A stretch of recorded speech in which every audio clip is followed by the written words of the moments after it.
एक मंत्री दे घर विच पिया होया फर्श 15 साल नहीं टुटदा। एक अफसर दे घर बनी हुई कंध जिहड़ी आ वो 20-20 25-25 30-30 साल जिहड़ी आ मुरम्मत नहीं मंगदी। एक विधायक दी जां संबंधित महकमे दे अफसर दी बनी हुई कोठी जिहड़ी आ वो भी 50 साल तो पहला मुरम्मत नहीं मंगदी। उन्होंने कीता होया रंग भी जिहड़ा आ 10-10 साल नहीं उतरदा। ये किहड़ा मटीरीअल है जिहड़ा तुहाडे राहां दे विच विछाया जांदा, तुहाडीਆਂ सड़कां तुहाडीਆਂ गलियां नालियां दे विच विछाया जांदा कि ये 2 साल बाद ही टुटना शुरू हो जाता तो 5 साल बाद फिर करोड़ों का टेंडर ला के जिहड़ा आ ਉਹਨੂੰ ਬਣਾਉਣ ਲਈ ਜਿਹੜਾ ਸਰਕਾਰ ਆ ਉਹ ਪੱਬਾਂ ਭਾਰ ਹੋ ਜਾਂਦੀ ਹੈ, ਮਹਿਕਮਾ ਪੱਬਾਂ ਭਾਰ ਹੋ ਜਾਂਦਾ। ਤੁਸੀਂ ਜਨਤਾ ਜਨਾਰਦਨ ਜੇ ਤੁਹਾਡੇ ਹੱਥ ਵੋਟ ਦੀ ਤਾਕਤ ਹੈ। ਤੁਸੀਂ ਇਹ ਫੈਸਲਾ ਕਰਨਾ ਹੈ ਕਿ ਸਾਡੇ ਸ਼ਹਿਰ ਦਾ ਸਾਡੇ ਪਿੰਡ ਦਾ ਵਿਕਾਸ ਹੋਇਆ ਜਾਂ ਨਹੀਂ ਹੋਇਆ, ਕਿਉਂਕਿ ਸਾਡੀਆਂ ਧੀਆਂ ਭੈਣਾਂ ਆਪਣੀਆਂ ਡਿਊਟੀਆਂ ਤੇ ਸਵੇਰੇ ਨਿਕਲਦੀਆਂ ਨੇ ਆਪਣੇ ਘਰਾਂ ਤੋਂ, ਕੋਈ ਸਰਕਾਰੀ ਮਹਿਕਮਿਆਂ 'ਚ ਕੰਮ ਕਰਦੀਆਂ ਨੇ, ਕੋਈ ਗੈਰ ਸਰਕਾਰੀ ਮਹਿਕਮਿਆਂ 'ਚ ਕੰਮ ਕਰਦੀਆਂ ਨੇ, ਕੋਈ ਸਾਡੀਆਂ ਬੱਚੀਆਂ ਸਕੂਲਾਂ 'ਚ ਪੜ੍ਹਦੀਆਂ ਨੇ। ਸੋ ਉਹਨਾਂ ਵਾਸਤੇ ਕਿੰਨੀ ਕੁ ਦਿੱਕਤ ਹੈ ਉਹ ਇਹਨਾਂ ਰਾਹਾਂ ਥਣੀ ਗੁਜ਼ਰਦੀਆਂ ਨੇ। ਕੀ ਸੱਚਮੁੱਚ ਹੀ ਵਿਕਾਸ ਹੋ ਚੁੱਕਾ? ਕੀ ਉਹਨਾਂ ਨੂੰ ਉਸੇ ਰਸਤੇ ਥਣੀ ਗੁਜ਼ਰਨਾ ਆਸਾਨੀ ਨਾਲ ਮਿਲ ਜਾਂਦਾ ਕਿ ਘੁੰਮ ਘੁਮਾ ਕੇ ਜਿਹੜਾ ਆ ਫਿਰ ਆਪਣੇ ਕੰਮ ਵਾਲੇ ਥਾਂ 'ਤੇ ਪਹੁੰਚਣਾ ਪੈਂਦਾ ਹੈ? ਇਹ ਬੜੀਆਂ ਸੋਚਣ ਵਾਲੀਆਂ ਗੱਲਾਂ ਨੇ ਤੇ ਰੂਲਿੰਗ ਪਾਰਟੀ ਦੇ ਉੱਤੇ ਸਵਾਲ ਖੜੇ ਕਰਦੀਆਂ ਨੇ। ਬੇਸ਼ੱਕ ਚੋਣ ਜਾਬਤਾ ਲੱਗ ਚੁੱਕਾ ਹੋਇਆ ਪਰ ਕਾਂਗਰਸ ਪਾਰਟੀ ਅਜੇ ਵੀ ਵਿਕਾਸ ਦਾ ਨਾਅਰਾ ਦੇ ਕੇ ਜਿਹੜਾ ਤੁਹਾਡੇ ਕੋਲ ਤੁਹਾਡੀ ਵੋਟ ਹਾਸਲ ਕਰਨਾ ਚਾਹੁੰਦੀ ਹੈ। ਸੋ ਗਰਾਊਂਡ ਪੰਜਾਬ ਟੀਵੀ ਦੇਖ ਰਹੇ ਹੋ ਤੁਸੀਂ। ਮੇਰਾ ਨਾਮ ਹੈ ਗੁਰਿੰਦਰ ਸਿੰਘ ਬਾਠ। ਤੁਹਾਡਾ ਬਹੁਤ ਬਹੁਤ ਸਵਾਗਤ ਹੈ ਦੋਸਤੋ। ਜਿਵੇਂ ਤੁਹਾਡੇ ਨਾਲ ਵਾਅਦਾ ਸੀ ਕਿ ਡੇ ਬਾਈ ਡੇ ਅਸੀਂ ਤੁਹਾਡੇ ਨਾਲ ਅਜਨਾਲਾ ਹਲਕੇ ਦੇ ਰਾਜਨੀਤਿਕ ਸਮੀਕਰਨਾਂ ਦੀ ਜਿਹੜੀ ਆ ਗੱਲਬਾਤ ਸਾਂਝੀ ਕਰਦੇ ਰਹਾਂਗੇ। ਸੋ 2 ਦਿਨ ਤੁਹਾਡੇ ਰੂਬਰੂ ਨਹੀਂ ਹੋਇਆਗਾ ਔਰ ਅੱਜ ਫਿਰ 2 ਦਿਨ ਬਾਅਦ ਜਿਹੜਾ ਹੈ ਤੁਹਾਡੇ ਨਾਲ ਸਾਂਝ ਪਾਉਣ ਦਾ ਯਤਨ ਕੀਤਾ ਹੈ। ਸੋ रूलिंग पार्टी कांग्रेस पार्टी है और कांग्रेस पार्टी ने किन्ना क विकास जिहड़ा हल्के दा कीता उहदे बारे गलबात आपां अगे भी कीती है ते हुण भी करांगे। हुण असीं नवां प्रोग्राम लैके आए हैं कि अजनाला शहर दीयां 15 वार्डां ने। 15 वार्डां दे विच 8 वार्डां दे उत्ते मुकम्मल रूप च कांग्रेस पार्टी दा कब्जा है। कांग्रेस पार्टी दे कौंसलर साहबान ते कांग्रेस पार्टी दा ही नगर पंचायत अजनाला दा प्रधान इस वेले काम कर रहा है। किन्ना विकास होया है, किन्ना विकास हो रहा है और किन्ना विकास इन्हां 15 वार्डां च कीता जावेगा आउण वाले समय च, किन्ने टेंडर हुण तक लग चुके ने, किन्नी राशि का जिहड़ा बजट है वो पास हो चुका है, किहड़ी वार्ड दी किन्नी गली जिहड़ी है वो पक्की कीती जावेगी, किन्नियां गलियां जिहड़ियां ने वो नव निर्माण अधीन ने, किन्नियां गलियां नालियां ने जिहड़ियां वो आउण वाले समय च पक्कियां कीतियां जाणगीਆਂ। ਉਹਦੇ बारे भी असीं अंकड़ियां समेत तस्वीरां समेत और टेंडर दीयां कापियां समेत तुहाडे नाल जिहड़ा आ वो जनतक होवांगे। बहुत जल्दी जानकारी सारी इकत्तर कर ली गई हुई है और तुहानूं एक पहलू तो जिहड़ा आ वो जाणू करवाया जाएगा, क्योंकि कांग्रेस पार्टी इस वेले विकास के मुद्दे ते चोणां लड़न जा रही है और श्रोमणी अकाली दल कांग्रेस पार्टी दीयां चोण वादा खिलाफियां नूं लोकां 'च लैके जाके अपना वोट बैंक पक्का करना चाहुंदी है। आम आदमी पार्टी इन्हां दोनों पार्टियां दियां ही पिछले समय च रहीआं सरकारां दियां नाकामियां नूं जग जार करके अपना पलड़ा भारी करना चाहुंदी है। पर तुसीं सोचदे होवोगे कि मैं अपनी हर इंटरव्यू दे विच कांग्रेस पार्टी नूं मुख तौर ते रख के गल करदा। क्यों करदा आ ਉਹਦੀ वजह भी तुहाडे नाल मैं शेयर कर दिना, क्योंकि श्रोमणी अकाली दल बादल पार्टी 10 साल रैगूलर सत्ता विच रही है। 2007 तो लैके 2012, 2012 तो लैके 2017 तक श्रोमणी अकाली दल पार्टी का स्पष्ट बहुमत नाल पंजाब के उपर कब्जा रहा है। कब्जा इस करके कहांगा क्योंकि कब्जे की नीयत नाल ही उन्होंने जिहड़ा आ पंजाब च अपनी सरकार चलाई है। सो जे अज कांग्रेस पार्टी के 5 साला कार्यकाल के उत्ते लोग सवाल खड़े करते हैं, वो इस करके करते हैं कि कांग्रेस पार्टी ने यह बड़ा वड्डा वादा पंजाब की जनता नाल कीता सी कि अकाली दल के वेले होए विनाश नूं, विकास के नां ते होए विनाश नूं, गुंडा राज नूं, माफिया राज नूं, होर पंजाब नूं दबाउण वालियां शक्तियां दे नां ते उन्होंने ये वादा कीता सी कि इन्हां नूं मुकम्मल तौर ते खत्म किया जाएगा ते पंजाब च एक अमन अमान का राज कायम किया जाएगा ਔਰ ਵਿਕਾਸ ਪੱਖੋਂ ਪੰਜਾਬ ਜਿਹੜਾ ਆ ਉਹ ਵਿਕਾਸਸ਼ੀਲ ਸੂਬਿਆਂ ਦੇ ਵਿੱਚ ਗਿਣਿਆ ਜਾਏਗਾ। ਭਾਰਤ ਵਿੱਚ ਪੰਜਾਬ ਹੀ ਇੱਕ ਅਜਿਹਾ ਸੂਬਾ ਹੋਏਗਾ ਜਿੱਥੇ ਨਸ਼ਾਖੋਰੀ ਨਹੀਂ ਹੋਏਗੀ, ਜਿੱਥੇ ਗੁੰਡਾ ਰਾਜ ਨਹੀਂ ਹੋਏਗਾ, ਜਿੱਥੇ ਮਾਫੀਆ ਰਾਜ ਨਹੀਂ ਹੋਏਗਾ, ਜਿੱਥੇ ਕੇਬਲ ਮਾਫੀਆ ਰਾਜ ਨਹੀਂ ਹੋਏਗਾ, ਜਿੱਥੇ ਰੇਤ ਮਾਫੀਆ ਰਾਜ ਨਹੀਂ ਹੋਏਗਾ। ਕੀ ਇਹ ਸਾਰੀਆਂ ਗੱਲਾਂ ਦੇ ਉੱਤੇ ਪਰਦਾ ਪੈ ਚੁੱਕਾ ਹੈ? ਕੀ ਕਾਂਗਰਸ ਪਾਰਟੀ ਨੇ ਇਹ ਸਾਰੇ ਮਸਲਿਆਂ ਨੂੰ ਹੱਲ ਕਰ ਲਿਆ ਹੈ? ਸੋ ਇਹ ਲੰਬੀ ਚਰਚਾ ਦਾ ਵਿਸ਼ਾ ਹੈ, ਪਰ ਅਜਨਾਲਾ ਹਲਕੇ ਨੂੰ ਅਸੀਂ ਰੀਪ੍ਰਜੈਂਟ ਕਰਦੇ ਹਾਂ ਔਰ ਅਜਨਾਲਾ ਹਲਕੇ ਦੀ ਤੁਹਾਡੇ ਨਾਲ ਗੱਲ ਤਾਂ ਕਰਦੇ ਹਾਂ ਕਿ ਇਹਦੇ ਬਾਰੇ ਅਸੀਂ ਕੁਝ ਵਧੇਰੇ ਜਾਣਦੇ ਹਾਂ। ਸੋ ਮੈਂ ਮੁੜ ਆਪਣੇ ਮੁੱਦੇ 'ਤੇ ਆਵਾਂ ਕਿ ਅਜਨਾਲਾ ਸ਼ਹਿਰ ਦੀਆਂ 15 ਵਾਰਡਾਂ ਦੇ ਵਿਕਾਸ ਦੀ ਤਸਵੀਰ ਜਿਹੜੀ ਆ ਉਹ ਅਸੀਂ ਜਲਦ ਹੀ ਤੁਹਾਡੇ ਰੂਬਰੂ ਕਰਨ ਜਾ ਰਹੇ ਹਾਂ। 1 ਨੰਬਰ ਵਾਰਡ ਤੋਂ ਲੈ ਕੇ ਲੜੀਵਾਰ 15 ਨੰਬਰ ਵਾਰਡ ਤੱਕ ਅਸੀਂ ਆਪਣੀ ਇੱਕੇ ਹੀ ਇੰਟਰਵਿਊ ਦੇ ਵਿੱਚ ਤੁਹਾਨੂੰ ਦੁੱਧ ਦਾ ਦੁੱਧ ਤੇ ਪਾਣੀ ਦਾ ਪਾਣੀ ਘਰ ਵਿਖਾਵਾਂਗੇ, ਕਿਉਂਕਿ ਬੜੀ ਹੀ ਰੌਚਕ ਭਰਪੂਰ ਜਾਣਕਾਰੀ ਸਾਡੇ ਤੱਕ ਪਹੁੰਚੀ ਹੈ ਕਿ ਲੋਕਾਂ ਕੋਲੋਂ ਹੱਥ ਜੋੜ ਕੇ, ਲੋਕਾਂ ਦੇ ਪੈਰੀਂ ਪੈ ਕੇ, ਲੋਕਾਂ ਦੇ 100 ਹਾੜੇ ਕੱਢ ਕੇ ਸੱਤਾ 'ਚ ਆਈ ਕਾਂਗਰਸ ਪਾਰਟੀ ਦੇ ਹਲਕਾ ਅਜਨਾਲਾ ਤੋਂ ਵਿਧਾਇਕ ਦੀ ਅਜਨਾਲਾ ਦੇ ਸ਼ਹਿਰੀ ਵਿਕਾਸ ਨੂੰ ਲੈ ਕੇ ਕੀ ਸੋਚ ਰਹੀ ਔਰ ਕਿਸ ਤਰ੍ਹਾਂ ਉਹਨਾਂ ਨੇ ਅਜਨਾਲਾ ਹਲਕੇ ਨੂੰ ਵਿਕਾਸ ਪੱਖੋਂ ਮੋਹਰੀ ਬਣਾਉਣ ਲਈ ਕੀ ਰੋਲ ਅਦਾ ਕੀਤੇ। ਕੀ ਪੂਰਨ ਤੌਰ 'ਤੇ ਇਮਾਨਦਾਰੀ ਰਹੀ ਹੈ?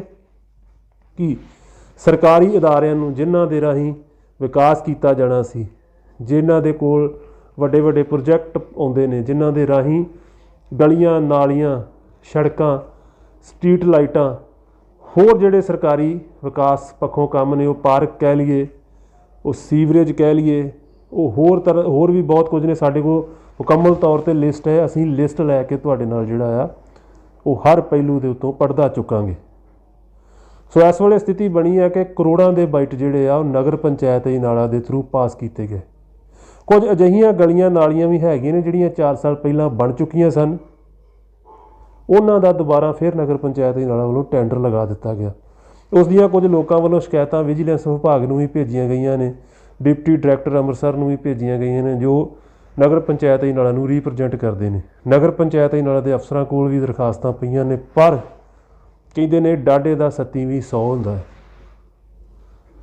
ਸੋ ਵਿਭਾਗਾਂ ਦੇ ਕੰਨਾਂ ਦੇ ਉੱਤੇ ਜੂੰ ਨਹੀਂ ਸਰਕਦੀ ਜਦੋਂ ਸਿਆਸੀ ਸਰਪ੍ਰਸਤੀ ਸਿਰ 'ਤੇ ਹੋਵੇ। ਪਰ ਸਮਾਂ ਬਦਲਦਿਆਂ ਬਹੁਤੀ ਦੇਰ ਨਹੀਂ ਲੱਗਦੀ। ਕਦੇ ਨਾ ਕਦੇ ਇਨਸਾਫ ਮੰਗਣ ਵਾਲਿਆਂ ਲਈ, ਇਨਸਾਫ ਦੀ ਆਵਾਜ਼ ਬੁਲੰਦ ਕਰਨ ਵਾਲਿਆਂ ਦੇ ਦਿਨ ਵੀ ਜ਼ਰੂਰ ਆਉਣਗੇ। ਸੋ ਇਸ ਵੇਲੇ ਚੋਣਾਂ ਦਾ ਮਾਹੌਲ ਹੈ। ਚੋਣਾਂ ਦੇ ਨਤੀਜੇ ਕੀ ਆਉਂਦੇ ਆ ਇਹ ਆਉਣ ਵਾਲਾ ਸਮਾਂ ਦੱਸੇਗਾ। ਲੋਕ ਸ਼ਕਤੀ ਆਪਣੀ ਵੋਟ ਪਰਚੀ ਰਾਹੀਂ ਇਹ ਫੈਸਲਾ ਕਰੇਗੀ ਕਿ ਕਿਸ ਨੂੰ ਚੁਣਿਆ ਜਾਣਾ ਹੈ।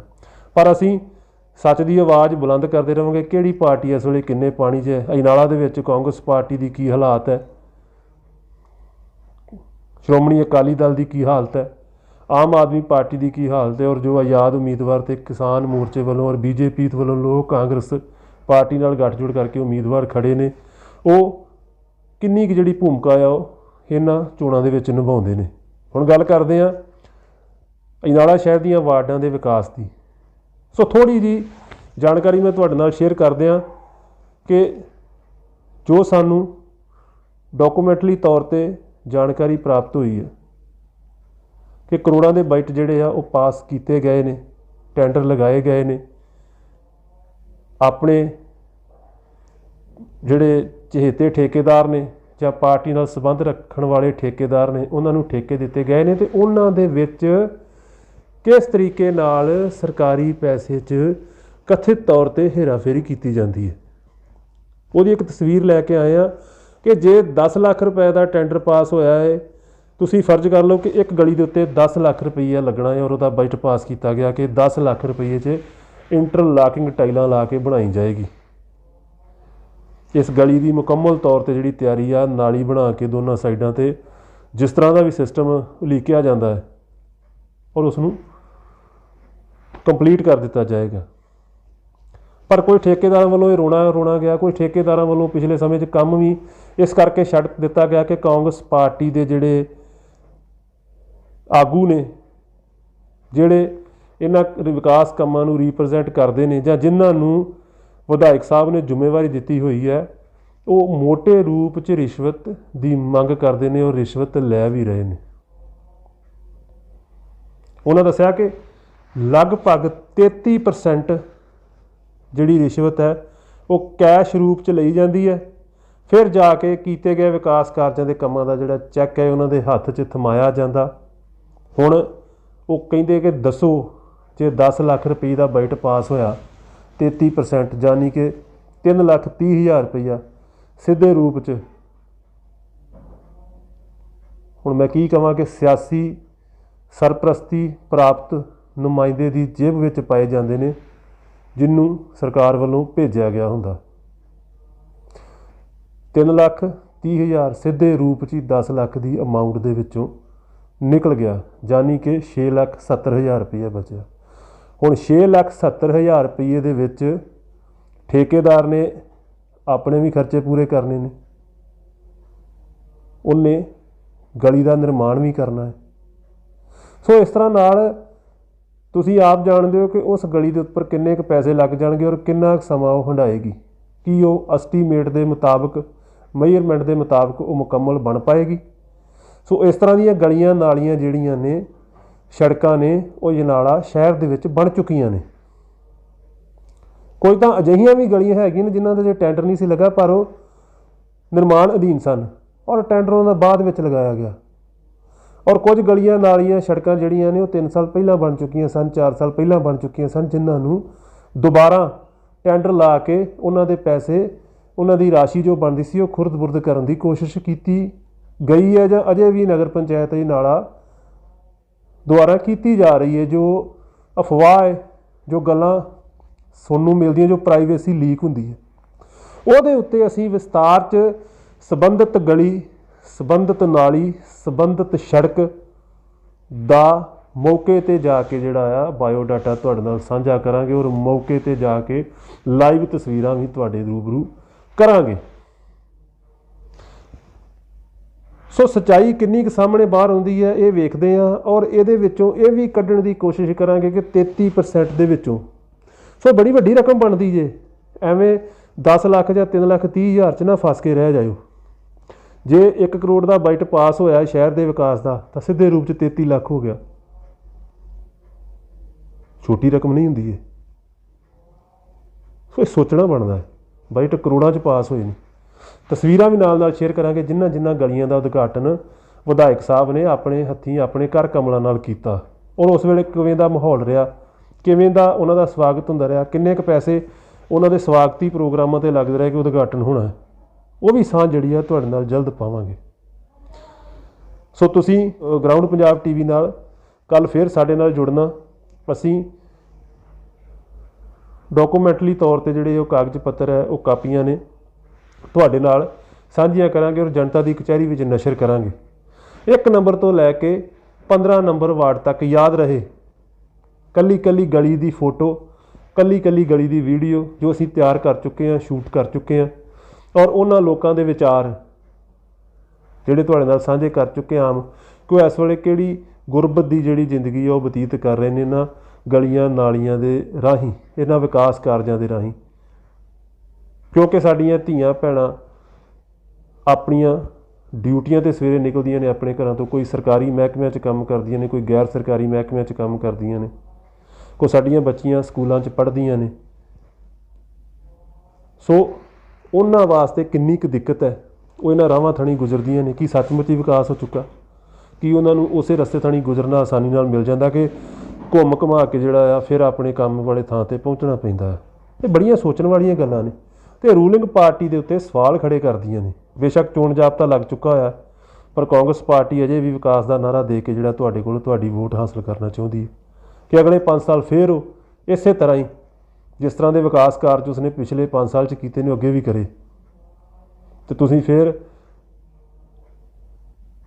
5 ਸਾਲ ਇਹ ਉਡੀਕ ਕਰਦੇ ਰਹੋ ਕਿ ਹੁਣ ਨਹੀਂ, ਅੱਜ ਨਹੀਂ, ਕੱਲ੍ਹ ਨਹੀਂ, ਇਹ ਜਿਹੜੇ ਵਿਕਾਸ ਕਾਰਜ ਹੈ ਮੁਕੰਮਲ ਹੋ ਜਾਣਗੇ।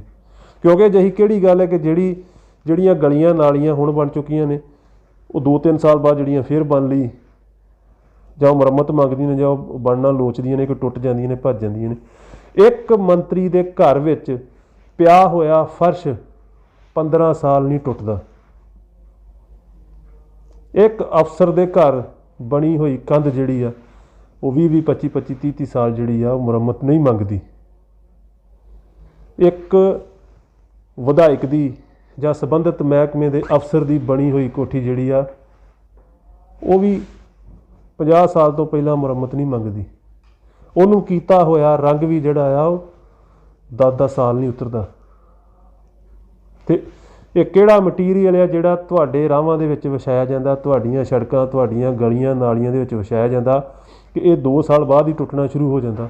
तो 5 साल बाद फिर करोड़ों का टेंडर ला के जिहड़ा आ ਉਹਨੂੰ ਬਣਾਉਣ ਲਈ ਜਿਹੜਾ ਸਰਕਾਰ ਆ ਉਹ ਪੱਬਾਂ ਭਾਰ ਹੋ ਜਾਂਦੀ ਹੈ, ਮਹਿਕਮਾ ਪੱਬਾਂ ਭਾਰ ਹੋ ਜਾਂਦਾ।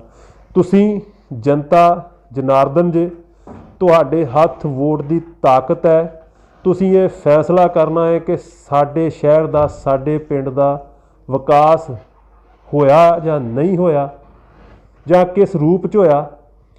ਕੱਲੀ ਕੱਲੀ ਗਲੀ ਦਾ, ਕੱਲੀ ਕੱਲੀ ਸੜਕ ਦਾ ਜੇ ਸਾਨੂੰ ਮੌਕਾ ਮਿਲਿਆ ਤਾਂ ਹਲਕੇ ਦੇ ਕੱਲੇ ਕੱਲੇ ਪਿੰਡ ਦਾ ਵਿਕਾਸ ਜਿਹੜਾ ਆ ਉਹ ਤੁਹਾਡੀ ਕਚਹਿਰੀ 'ਚ ਰੱਖ ਦਿਆਂਗੇ ਕਿ ਤੁਹਾਡੀ ਗਲੀ ਦੇ ਉੱਤੇ ਲੱਗੇ ਪੈਸਿਆਂ ਦੇ ਵਿੱਚੋਂ ਕਿੰਨੇ ਪੈਸੇ ਕਥਿਤ ਰੂਪ 'ਚ ਰਿਸ਼ਵਤ ਦੇ ਤੌਰ 'ਤੇ ਸੰਬੰਧਿਤ ਮਹਿਕਮੇ ਦੇ ਅਫਸਰਾਂ ਦੀ ਜੇਬ 'ਚ ਪਏ ਨੇ। ਉਹ ਤੁਹਾਨੂੰ ਜਵਾਬ ਦੇ ਹੋਣਗੇ ਕਿ ਇਹਦੇ ਵਿੱਚੋਂ ਨਗਰ ਪੰਚਾਇਤ ਤੇ ਨਲਾ ਦੇ ਪ੍ਰਧਾਨ ਦੀ ਜੇਬ 'ਚ ਕਿੰਨੇ ਪੈਸੇ ਗਏ ਨੇ, ਠੇਕੇਦਾਰ ਦੀ ਜੇਬ 'ਚ ਕਿੰਨੇ ਪੈਸੇ ਗਏ ਨੇ, ਅਫਸਰਾਂ ਦੀ ਜੇਬ 'ਚ ਕਿੰਨੇ ਪੈਸੇ ਗਏ ਨੇ, ਤੇ ਇਹਨਾਂ ਦੀ ਜਿਹੜੀ ਸਰਪ੍ਰਸਤੀ ਕਰਦੇ ਵਿਧਾਇਕ ਨੇ ਉਹਨਾਂ ਦੀ ਜੇਬ ਦੇ ਵਿੱਚ ਕਿੰਨੇ ਪੈਸੇ ਜਾਂਦੇ ਨੇ। ਸੋ ਇਹ ਮੈਂ ਦਾਅਵੇ ਨਾਲ ਗੱਲ ਤਾਂ ਕਰਦਾ ਪਿਆ ਕਿ ਅਸੀਂ ਇਹ ਸਾਰੇ ਅੰਕੜੇ ਹਾਸਲ ਕਰ ਲਏ ਨੇ। ਅਸੀਂ ਉਹ ਸਾਰੀਆਂ ਵੀਡੀਓਜ਼ ਜਿਹੜੀਆਂ ਉਹ ਇਕੱਠੀਆਂ ਕਰ ਲਈਆਂ ਨੇ ਕਿ ਵੱਡੇ ਰੂਪ 'ਚ ਧਾਂਦਲੀ ਹੁੰਦੀ ਹੈ ਕਿ ਗਲੀਆਂ ਨਾਲੀਆਂ ਦੇ ਟੈਂਡਰ ਹਰ 3-4 ਸਾਲ ਬਾਅਦ ਸਰਕਾਰ ਬਦਲਣ ਤੋਂ ਬਾਅਦ ਜਾਂ ਕਹਿ ਲਈਏ ਕਿਉਂ ਪਾਸ ਕੀਤੇ ਜਾਂਦੇ ਨੇ, ਕਿਉਂ ਸੜਕਾਂ ਪੁੱਟ ਕੇ ਕਦੀ ਇੱਟਾਂ ਪੁੱਟ ਕੇ ਸੀਮੈਂਟ ਦੀਆਂ ਬਣਾ ਦਿੱਤੀਆਂ, ਕਦੀ ਸੀਮੈਂਟ ਦੀਆਂ ਪੁੱਟ ਕੇ ਇੰਟਰਲੋਕ ਟਾਈਲਾਂ ਲਾ ਦਿੱਤੀਆਂ। ਗਾਂ ਨੂੰ ਇਹ ਇੰਟਰਲੋਕ ਟਾਈਲਾਂ ਪੁੱਟ ਕੇ ਕਹਿਣਗੇ ਕਿ ਅਸੀਂ ਫਰਸ਼ ਵਿਛਾਉਣਾ ਹੈ। ਸੋ ਇਹ ਗੱਲਾਂ ਵਿਚਾਰਨ ਵਾਲੀਆਂ ਨੇ ਕਿਉਂਕਿ ਚੋਣਾਂ ਦੇ ਦਿਨ ਨੇ। ਹੁਣ ਹੀ ਇਹਨਾਂ ਨੇ ਤੁਹਾਨੂੰ ਪੁੱਛਣਾ ਹੈ, ਹੁਣ ਹੀ ਇਹਨਾਂ ਨੇ ਤੁਹਾਡੀ ਕੀਤੀ ਗੱਲ ਦਾ ਤੁਹਾਨੂੰ ਜਵਾਬ ਦੇਣਾ ਆ। ਹੁਣ ਹੀ ਤੁਸੀਂ ਆਪਣੀ ਵੋਟ ਸ਼ਕਤੀ ਰਾਹੀਂ ਇਹ ਫੈਸਲਾ ਕਰ ਸਕਦੇ ਹੋ ਕਿ ਕਿਹੜਾ ਨੀਅਤ ਦਾ ਸੱਚਾ ਤੇ ਸਾਫ਼ ਇਮਾਨਦਾਰ ਉਮੀਦਵਾਰ ਹੈ। ਅਸੀਂ ਉਹਦੀ ਬਾਂਹ ਮਰੋੜ ਕੇ ਵੀ ਉਹਦੇ ਕੋਲ ਕੰਮ ਲੈ ਸਕਦੇ ਹਾਂ। ਤੇ ਅਸੀਂ 5 ਸਾਲ ਜਿਨ੍ਹਾਂ ਦਾ ਚਿਹਰਾ ਹੀ ਨਹੀਂ ਵੇਖਿਆ, ਅਸੀਂ ਪਿਛਲੇ 10 ਸਾਲ ਜਿਨ੍ਹਾਂ ਨੂੰ ਇਹ ਪੁੱਛ ਹੀ ਨਹੀਂ ਸਕੇ ਕਿ ਸਾਡਾ ਕੀ ਬਣਿਆ ਜੀ, ਸਾਡੇ ਸ਼ਹਿਰ ਦਾ ਕੀ ਬਣਿਆ ਜੀ, ਸਾਡੇ ਵਿਕਾਸ ਦਾ ਕੀ ਬਣਿਆ ਜੀ, ਸਾਡੇ ਛੋਟੇ ਛੋਟੇ ਕੰਮਾਂ ਦਾ ਕੀ ਬਣਿਆ ਜੀ। ਸੋ ਇਹ ਗਲਤੀ ਇਸ ਵਾਰ ਨਾ ਕਰ ਲਿਓ। ਇਸ ਵਾਰ ਕੋਸ਼ਿਸ਼ ਜ਼ਰੂਰ ਕਰਿਓ ਜਾਂ ਤਾਂ ਇਹਨਾਂ ਨੂੰ ਲੋਕ ਕਚਹਿਰੀ 'ਚ ਖੜੇ ਕਰਕੇ ਜਵਾਬਦੇਹ ਬਣਾਇਓ ਜਾਂ ਫਿਰ ਆਪਣੀ ਮਰਜ਼ੀ ਨਾਲ ਇਹ ਫੈਸਲਾ ਕਰਿਓ ਕਿ ਤੁਸੀਂ ਕਿਸ ਦੇ ਹੱਕ 'ਚ ਭੁਗਤਣਾ ਹੈ। ਸੋ ਮੈਂ ਆਸ ਕਰਦਾ ਹਾਂ ਕਿ ਤੁਸੀਂ ਗਰਾਊਂਡ ਪੰਜਾਬ ਟੀਵੀ ਨਾਲ ਜੁੜੇ ਰਹੋਗੇ।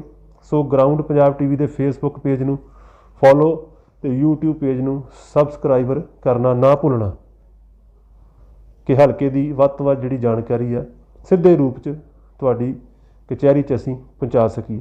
ਸੋ ਮੈਂ ਗੁਰਿੰਦਰ ਸਿੰਘ ਬਾਠ ਤੁਹਾਡਾ ਆਪਣਾ ਦੋਸਤ, ਮੈਨੂੰ ਦਿਓ ਇਜਾਜ਼ਤ। ਬਹੁਤ ਬਹੁਤ ਧੰਨਵਾਦ।